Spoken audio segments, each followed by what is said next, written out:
Well, hello everybody and welcome to day 11 of our 30-day focus challenge, Be Brave, Trust God. And today I'm going to be talking about perhaps a sensitive subject about what happens when things around you shake. First off, I'll tell you this. When things shake, God isn't worried. Go with me to Hebrews chapter 12. And I'm going to read verse 26 and 28.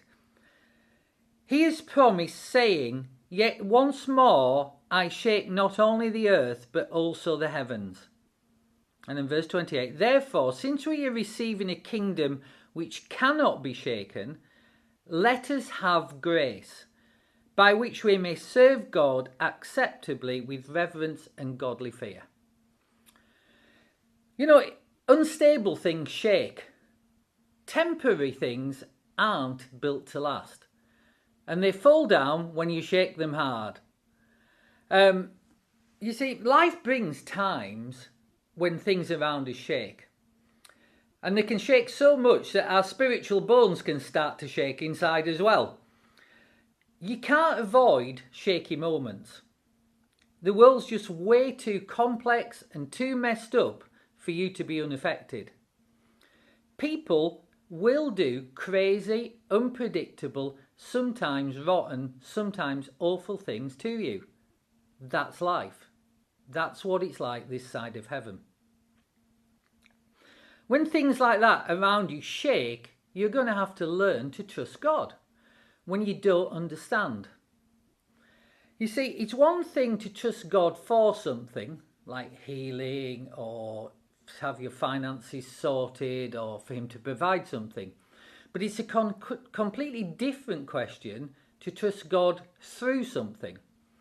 To continue trusting him when you aren't getting what you want when you want it. When you aren't getting what you want and everything is shaking around you. When your relationships are unstable. Now, the only way we learn to trust God is unfortunately by experience. We all start by having a reason to trust God because we haven't any other option.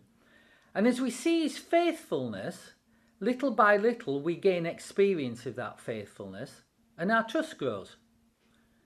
But right at the start, trusting God is a decision. And in every circumstance, trusting God is a decision. And that decision can be difficult to maintain sometimes. When you don't understand, and especially when what you're experiencing doesn't seem fair, it's a decision that you're going to have to make over and over again. For example, some of the things we experience at the hands and I guess mouths of other people can be awful. They may seem to get away with so much, and it's unfair, and it harms us. They can even go so far that our lives rock and are really messed up by it. And you can find yourself in the midst of that, wondering, where is God in all this? How is he working in this for my good? Now, although you might not see it straight away, he's going to work with you until you let go of some of the unstable things in your life. You can put too much trust in other people. And you can take a long time to discover that you should be putting that trust in God and not in them.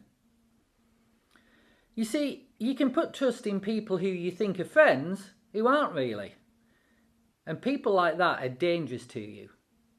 When you put your confidence in them, it is a constant open door for the enemy to use to get at you. And many times, God in his mercy will remove those people from your life. And initially, it'll seem wrong to you. It'll seem unfair.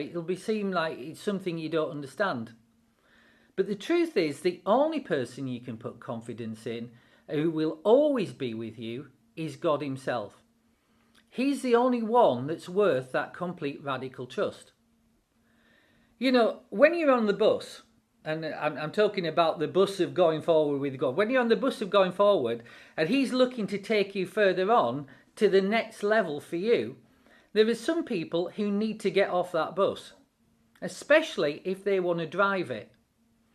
Because you're not called to live your life for other people's expectations and to please them. You're called to live your life trusting God. Now, you might not recognize it at the time that was God. You might not think, well, you might think, well, I can't cope, or you might try and work really hard to keep the status quo, to smooth things over, to keep everything nice. But many of the things in your life that are shaking, you don't need. You don't need in your life anyway.